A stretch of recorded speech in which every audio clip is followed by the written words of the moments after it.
Irmãos, nós vamos começar, então, nessa noite. Nós começamos, na verdade, quarta-feira passada, com a introdução ao livro dos Salmos.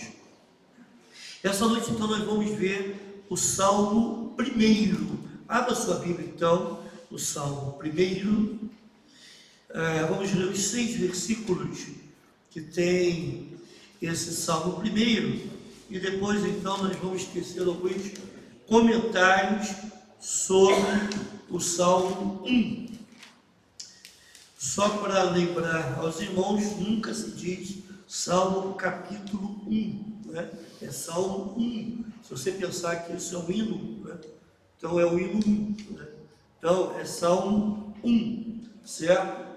Então eu vou ler na minha versão, aí durante os estudos nós vamos usar o que está sendo projetado aqui na NVI. Bem-aventurado o homem que não anda no conselho dos ímpios, não se detém no caminho dos pecadores, nem se assenta na roda dos escarnecedores. Antes o seu prazer está na lei do Senhor, e na sua lei medita de dia e de noite. Ele é como árvore plantada junto à corrente de águas, que no devido tempo dá o seu fruto, e cuja folhagem não murcha, e tudo quanto ele faz será bem sucedido. Os ímpios não são assim, são porém como a palha que o vento dispersa. Por isso, os perversos não prevalecerão no juízo, nem os pecadores na congregação dos justos, pois o Senhor conhece o caminho dos justos, mas o caminho dos ímpios perecerá. Que o Senhor nos abençoe nesse entendimento desse salmo. Irmãos, alguns entendem que esse salmo é a porta de entrada de todo o livro dos salmos, que ele pode funcionar como um resumo desse maior livro da Bíblia. Kidner, e eu vou citar alguns comentaristas, inclusive, para efeito de honestidade, né? Eu vou basear todos os nossos salmos nesse livro aqui do pastor Hernandes Dias Lopes, nesse comentário que ele faz dos salmos. Kidner diz que provavelmente, este salmo tenha sido composto justamente para introduzir o Saltério, né? Que é o livro dos salmos. Esse salmo, então, ele acaba não tendo nem título, porque justamente a proposta dele seria essa, de introdução desse livro. A gente dá para ver claramente que o salmo ele faz um contraste entre a vida feliz do justo e a infelicidade do ímpio. Aquele justo que é firme, ele vai ser como uma árvore, né, plantada junto à corrente de águas. Agora o ímpio é como a palha que o vento leva. O justo é frutífero, o justo mantém sua beleza mesmo em tempo de sequidão. Agora o ímpio é seco que nem palha. O destino dessa palha é o fogo, não muito diferente do destino do ímpio, que é o castigo eterno. Se o caminho do justo é conhecido por Deus, o caminho do ímpio é a morte. E o salmo termina assim, né? O caminho dos ímpios perecerá. Esse salmo, então, ele é dividido assim em 2 blocos. Um trata sobre o justo, dos versículos 1 a 3, e dos versículos 4 a 6, trata a respeito do ímpio. Da mesma forma como o Sermão do Monte começa com bem-aventurado, né? Esse salmo também traz a palavra bem-aventurado, que significa nada mais, nada menos do que felicidade. Feliz mas é uma felicidade que vem do alto, não é uma felicidade terrena, não é uma felicidade mundana, não é uma felicidade passageira, mas é uma felicidade plena, uma felicidade espiritual, uma felicidade eterna. Agora, quais são as razões apresentadas pelo autor bíblico para a felicidade do justo? Em primeiro lugar, lá no versículo 1, nós vimos que o justo evita. A primeira razão da felicidade do justo é justamente que ele evita.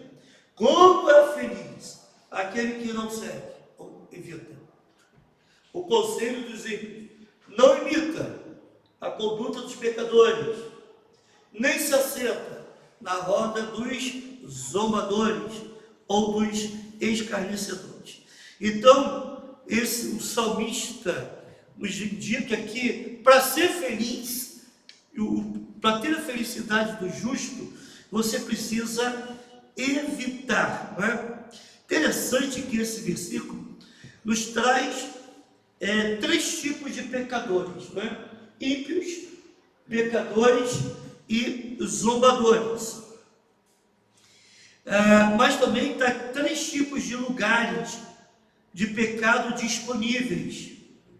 As 3 tipos de expressões de pecado: que não segue, que não imita, ou segue, imita e se assenta. Seriam as expressões de pecado, né?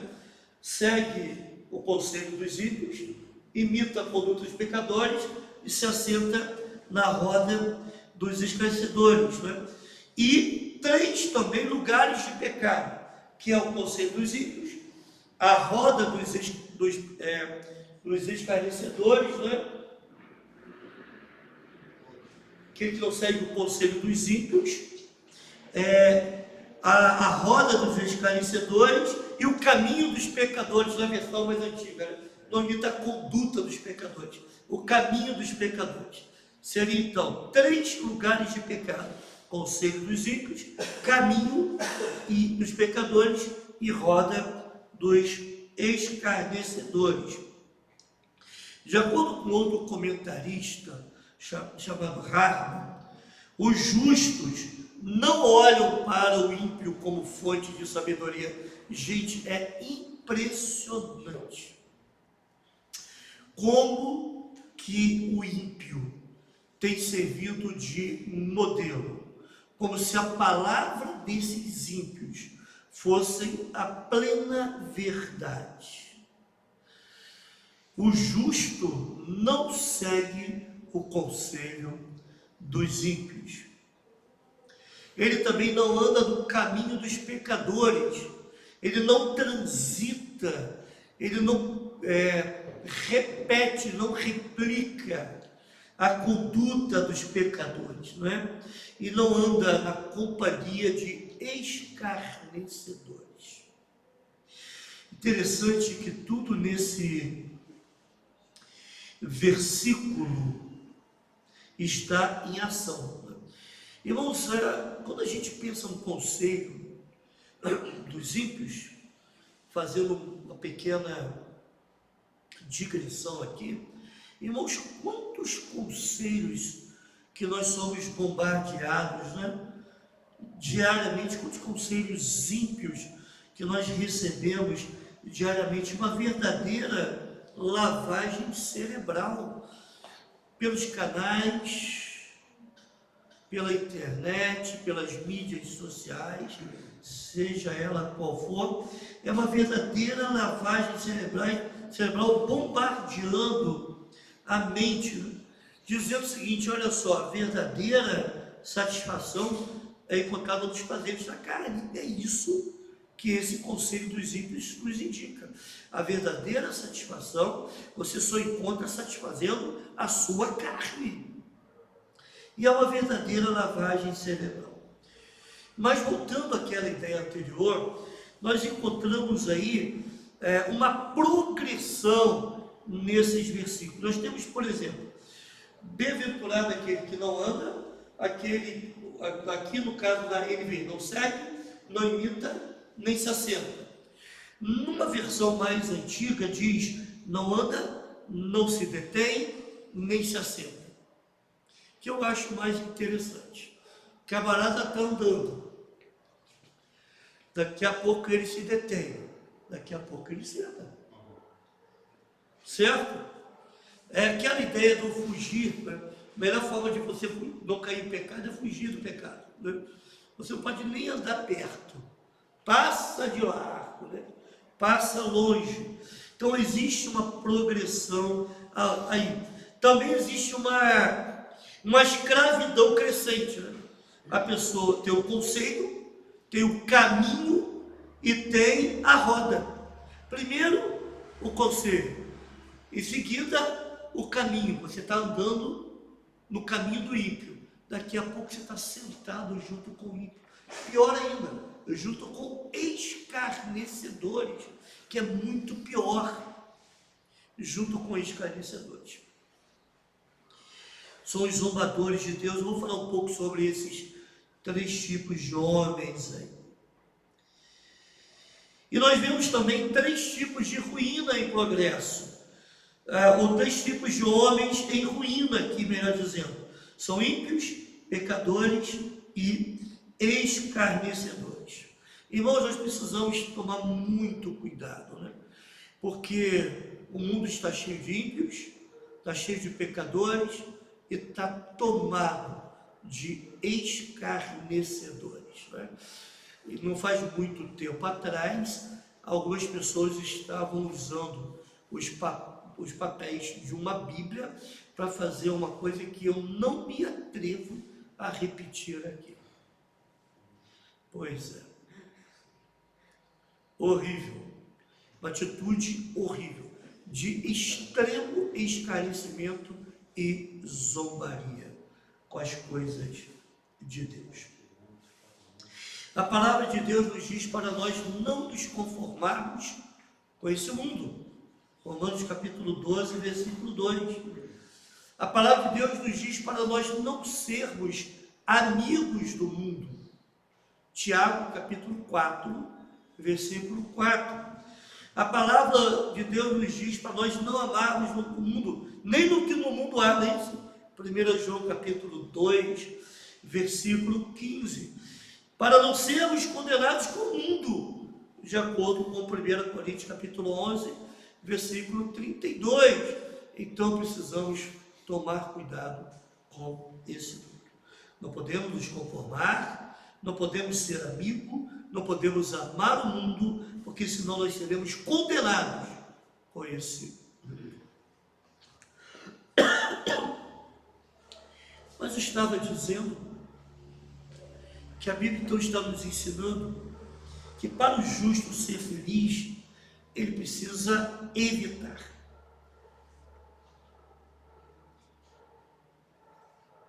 Em primeiro lugar, o justo precisa evitar o conselho dos ímpios. Isso nós vemos lá no versículo 1. Quem é o ímpio, afinal de contas? O ímpio é aquele que não leva Deus em conta. Deus não faz parte da sua vida. Deus não faz parte dos seus pensamentos. Deus não existe. Ou então ele toca a vida, mesmo dizendo que crê em Deus, ele toca a vida como se Deus existisse. Isso é o ímpio. O ímpio tem uma cosmovisão própria. Ele vê o mundo e ele faz uma leitura desse mundo de acordo com os seus próprios conceitos. E esse sistema, e esses conceitos, e esse sistema de valores do ímpio é que governa a sua vida.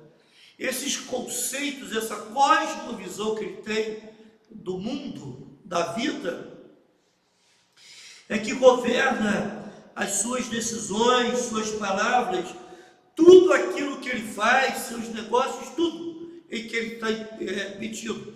A forma como ele vê a vida, não pelos olhos de Deus, mas pelos olhos da sua própria impiedade. E isso faz com que ele haja de acordo com a sua própria impiedade. Mas nós vemos também que o ímpio, além de evitar, que o justo, que é feliz, além de evitar o conselho dos ímpios, ele evita o caminho dos pecadores. Quem é esse pecador, afinal de contas? Esse pecador, irmãos, é aquele que deliberadamente aparta-se, se afasta de Deus e se rebela contra a sua vontade. Eu acompanho no Facebook algumas pessoas que já foram membros de igreja e me espanta, né, o que elas postam. Uma delas era diaconisa, casada com um marido que também era diácono. Os dois tiveram envolvimentos e finalmente ela saiu de casa, tiveram envolvimentos fora do casamento. E hoje ela posta lá, a vida para ela é um copo de cerveja. A leitura da vida do mundo para ela, a leitura da vida para ela é através da sua ótica, né, de pecadora. Ela se rebelou contra Deus. Ela se afastou de Deus. Ela tapa os ouvidos. É um coração que se tornou duro. Irmãos, Hebreus capítulo 6 fala que aqueles que andaram por nós e que se afastaram, não vai ter mais salvação, não. Porque eles estão negando a Deus, negando ao Senhor. Esses pecadores têm um caminho e andam de acordo com essa oposição a Deus. Eles têm uma atitude hostil em relação a Deus. Eles realmente odeiam tudo aquilo. Interessante que as pessoas, quando se afastam de Deus, elas não querem nem saber de Deus. Não quero saber. Ah, mas fulano falou que vai fazer uma visita. Ele pode fazer, mas eu não vou receber, não. Isso já aconteceu comigo. Ele pode vir, mas eu não vou nem na sala. Ah, pode ir, mas eu não vou abrir minha boca. Eu já passei em situações muito constrangedoras de entrar numa casa, estar lá e saber que a pessoa não queria que você estivesse ali. É muito chato, irmãos. Diferente de uma pizzazinha que eu comi ontem. Ai, minha dieta. Não é? Mas é difícil, irmãos. Não é fácil. Você está numa casa, você como pastor, você está ali para trazer uma palavra de Deus para aquelas pessoas, ou para aquela pessoa, mas aquela pessoa não quer ouvir. Então, o que você tem que fazer, né? É como Jesus fala. Pronto. E vou embora. Né? E eu não tenho culpa em relação àquela situação. Né? Não tenho culpa. A pessoa que foi hostil não contra o pastor, ela foi hostil contra Deus.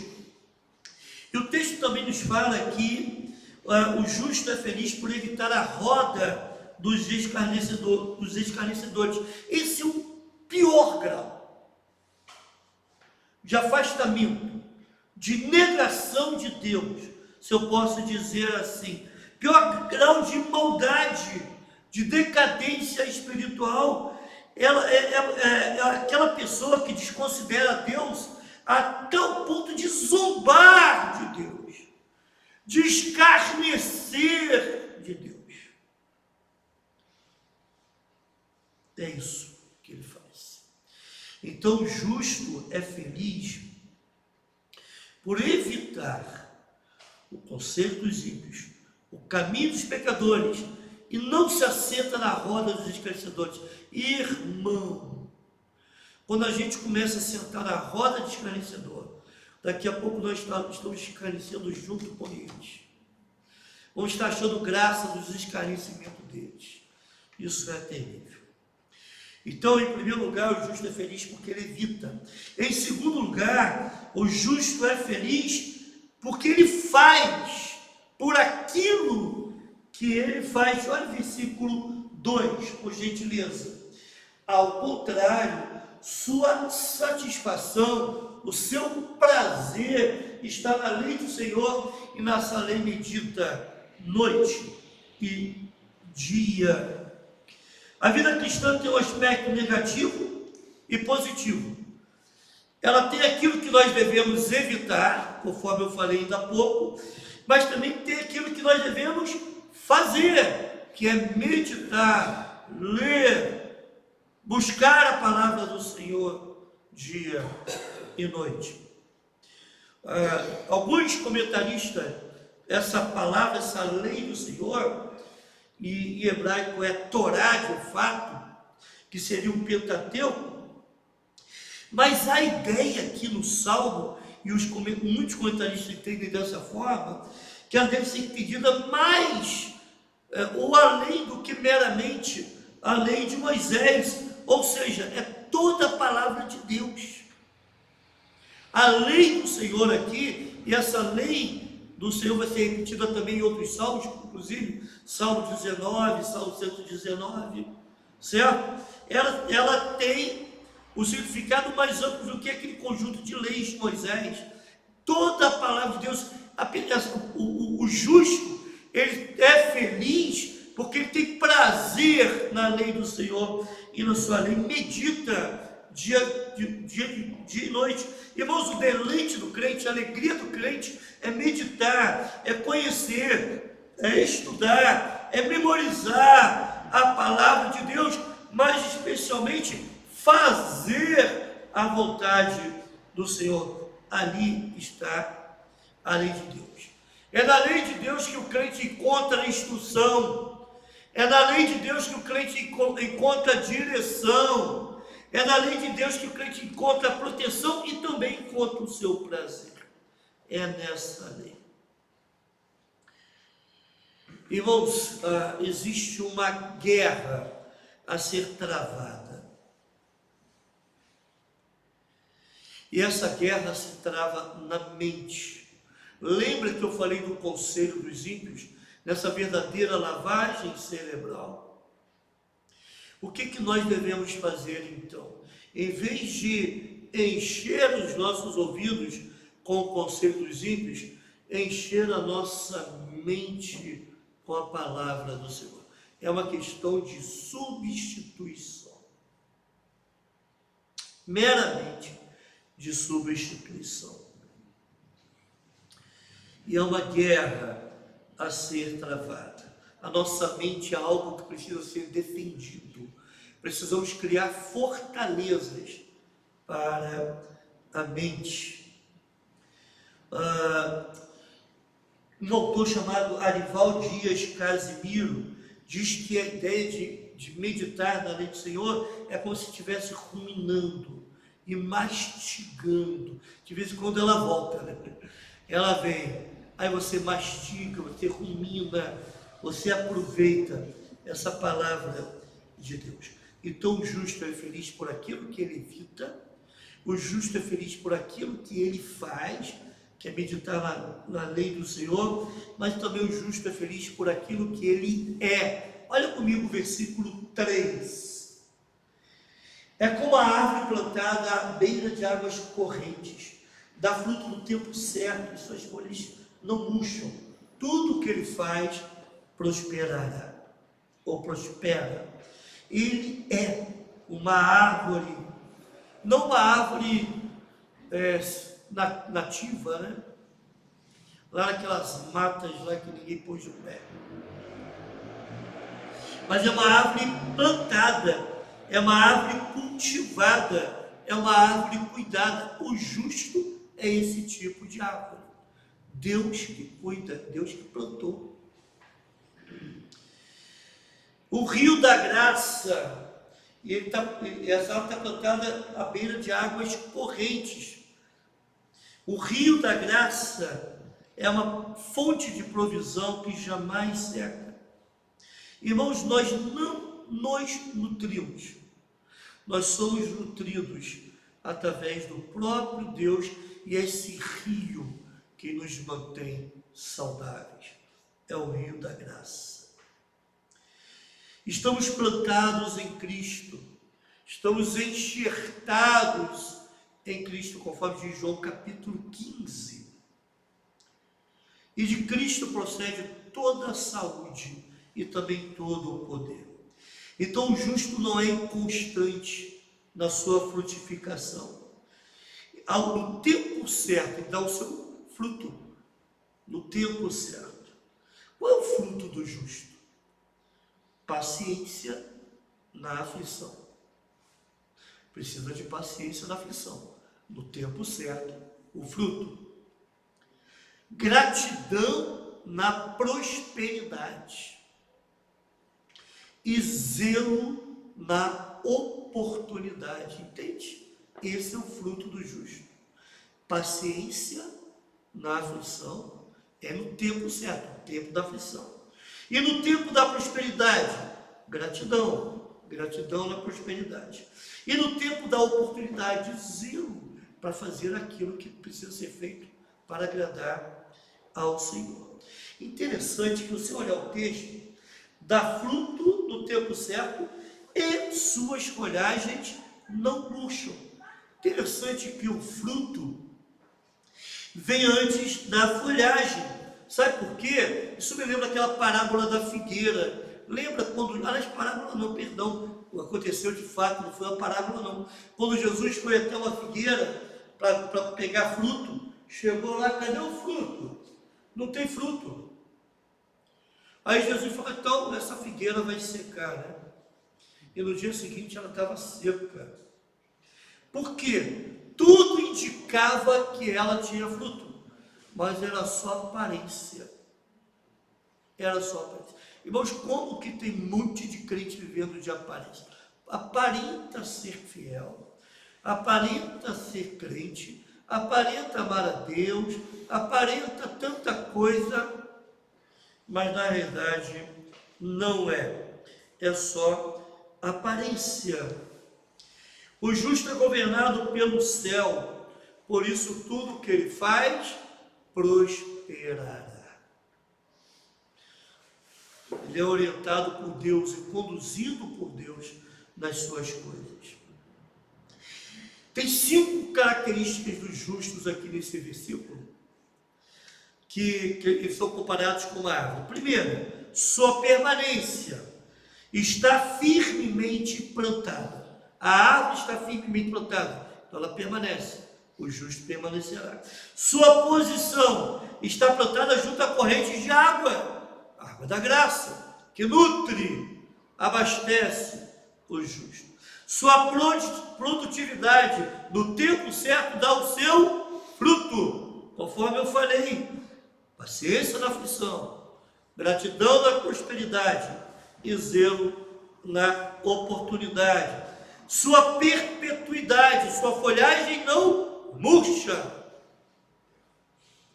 E também sua prosperidade, tudo quanto fizer será bem sucedido. Sua prosperidade. Ok? Mas eu acho que nós temos um tempinho ainda para nós vermos a questão do ímpio. O texto, o capítulo fala sobre a felicidade do justo, mas também fala sobre a ruína do ímpio. O ímpio é o oposto do justo.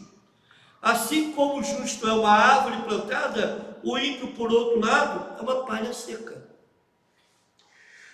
O justo recebe bênçãos, mas o ímpio recebe julgamento. Os justos têm segurança devido a raízes profundas, junto a correntes de águas, mas ao passo que o ímpio é levado pelo vento, como uma palha seca. Então, em primeiro lugar, vamos ver o versículo 4, por gentileza. Não é o caso dos ímpios, são como palha que o vento leva. Então, em primeiro lugar, o justo, o ímpio, se encontra em ruína porque ele não tem estabilidade. Ele é como a palha que o vento leva, não tem raiz, não dá fruto, é palha seca, é coisa morta, é coisa sem valor. embora muitas vezes ele se ache muito valoroso, mas aos olhos de Deus, você não tem valor.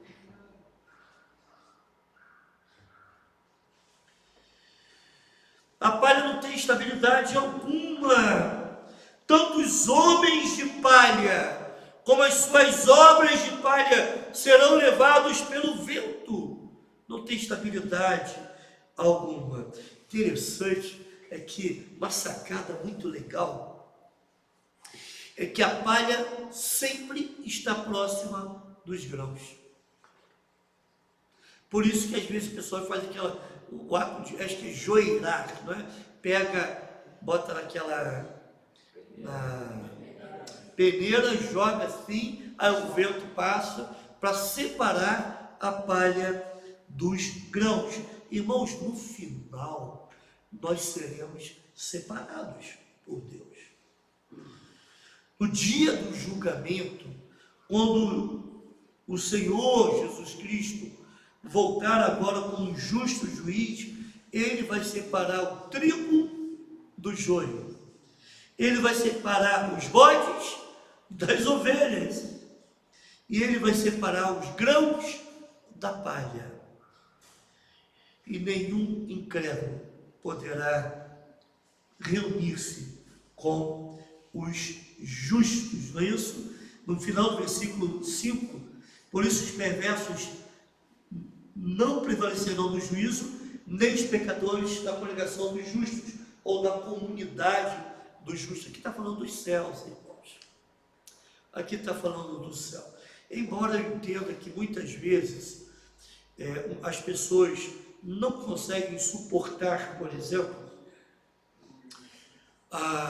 estar no culto, se a pessoa for ímpia. A pessoa não consegue suportar, por exemplo, o tempo de oração. Chamar para vigília de oração, então, pelo amor de Deus. Chamar para o estudo bíblico. A gente passar conforme a gente passava aqui, sábado de 8 da manhã e 5 da tarde. Isso é demais para o ímpio. Mas aqui me parece que está falando de fato a respeito do julgamento final. É Deus que separa a palha, não somos nós. Irmãos, enquanto formos igreja, nós vamos ter que conviver com o joio, nós vamos ter que conviver com os bodes, de vez em quando dá uma chifrada, não é?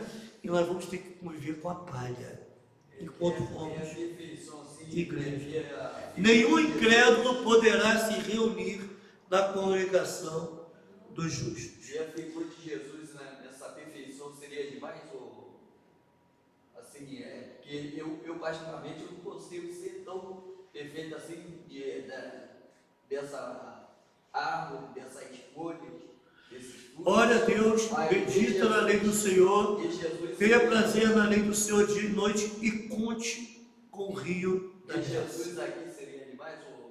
Conte com o rio da graça. De onde jorra essa fonte? Do próprio Cristo. Lembra que eu falei que nós somos como árvores plantadas em Cristo. Em Cristo nós somos esse tipo de árvore. Em segundo lugar, em primeiro lugar, os perversos os ímpios não têm estabilidade. Mas os perversos serão condenados no juízo, conforme eu já falei. Por isso os ímpios não resistirão no julgamento. A primeira parte, tão faladores, contam vantagens, parecem ser alguma coisa, mas naquele dia do juízo vão se emudecer, não vão ter o que falar, tão vestidos de soberba, tão arrogantes, mas no dia do juízo serão desmascarados, vão ficar petrificados perante ou diante do tribunal de Deus, porque são perversos, estão ali para receberem a sua condenação. E em terceiro lugar, irmãos, os pecadores serão banidos da congregação do justo. É o que diz no final do versículo 5. nem os pecadores na comunidade dos justos. Todas as nossas congregações da terra estão misturadas. Não tem jeito.